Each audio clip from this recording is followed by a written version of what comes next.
Since Cursor 2.0 dropped, a lot of developers started moving back to Cursor, but here's the thing, most of them never even open the settings, and that's a huge mistake. In this video, I'll walk you through Cursor's settings menu and show the ones that actually matter, the ones that can save you hours of work and even cut your AI costs. I've been using Cursor for over 6 months now, and honestly, I wish someone had shown me these tips earlier. Let's open Cursor's settings and get started. So, if you're like me, you probably run Cursor and then jump to something else while it's working. But that can lead to a lot of wasted time when the LLM finishes or gets stuck and you don't even notice. That's why, under the General tab, Cursor includes settings that let you get notified either when a task is completed or when the agent needs your attention. Next, let's talk about privacy.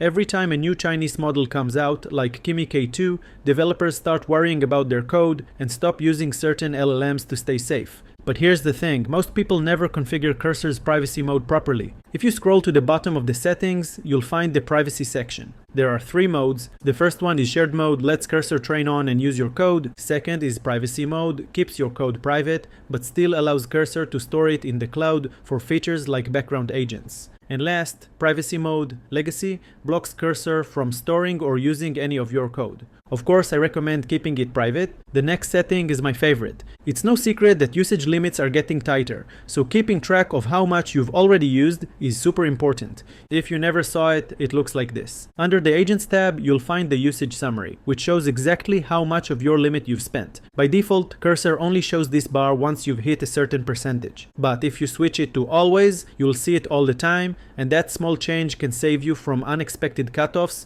right in the middle of your work. Still under the same tab, there's one setting that's a bit controversial, and I'll let you decide what to do with it. It's the option to start an agent review on every commit. If you like having an extra pair of AI eyes reviewing your changes every time you commit, it might actually be worth trying. But if you prefer a faster, less interruptive flow, you might want to keep it off. Next, the autorun section, sometimes called YOLO Mode. This feature allows the AI to automatically execute commands and scripts without asking for your confirmation every time. If you decide to turn it on, make sure you do it safely. Add only trusted commands to your allow list, configure which MCP tools it's allowed to use, and take a minute to review the protection options available in this mode. But most importantly, always run it in a separate high-risk Git branch. So if something breaks, you can easily revert it. Time to move to the Models tab. Lately there's been a lot of criticism around the auto option, the one that lets Cursor automatically choose the best model for your prompt. To be honest, I haven't really felt that issue myself because I never use auto. I always pick the exact model I want for each prompt. But if you do use the auto option, you can control which models it selects under the Models tab. Inside this tab, you can also add your own API keys, for example, if you already have one for Anthropic or OpenAI. In that case, any agent call will be built directly to your own API key instead of Cursor's usage limit. Under the Cloud Agents tab, you can also trigger your agents directly from tools like Slack or GitHub. It's a great way to keep your workflow running even when you're not inside the IDE. Under the Tools and MCPs tab, you can check the status of your MCPs, turn them on or off as needed. But the real hidden gem here is the list of available functions for each MCP. Once you explore that list, you'll start to really understand what your MCP can do and how to use them to their full potential. The next setting is great because so many of you have switched from Claude Code to Cursor and vice versa. But before that, if you're new here, I help developers turn AI into their everyday workflow, so make sure to subscribe and like if you find this helpful.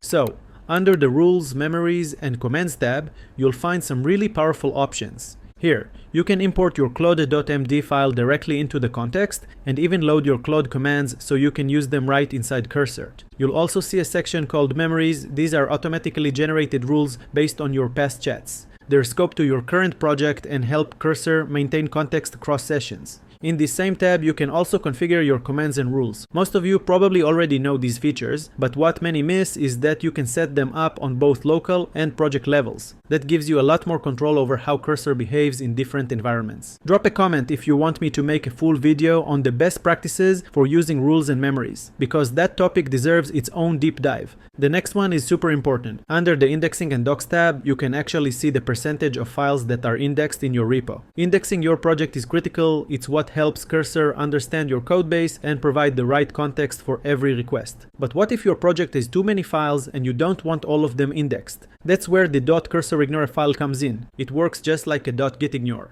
letting you exclude specific files or folders from being indexed. Personally, I like to set a small rule for myself. Whenever there's a change in my .getIgnore, I make sure to update my .cursorignore too. Keeps everything clean and consistent. In this same tab, you'll also find an option to add documentation. Once you add it, Cursor can index that documentation and let you tag it directly inside a prompt. My recommendation is to use Context 7 MCP for official software documentation like frameworks or APIs, and use Cursor's built-in docs option for your internal project documentation. That way you keep a clean separation between public references and your private team knowledge. Getting your settings right is crucial for being productive with Cursor. But it's the workflows that really make the difference. The right ones can get you better results in way less time. In my next video, I'll show you exactly how I debug with AI, so don't miss that.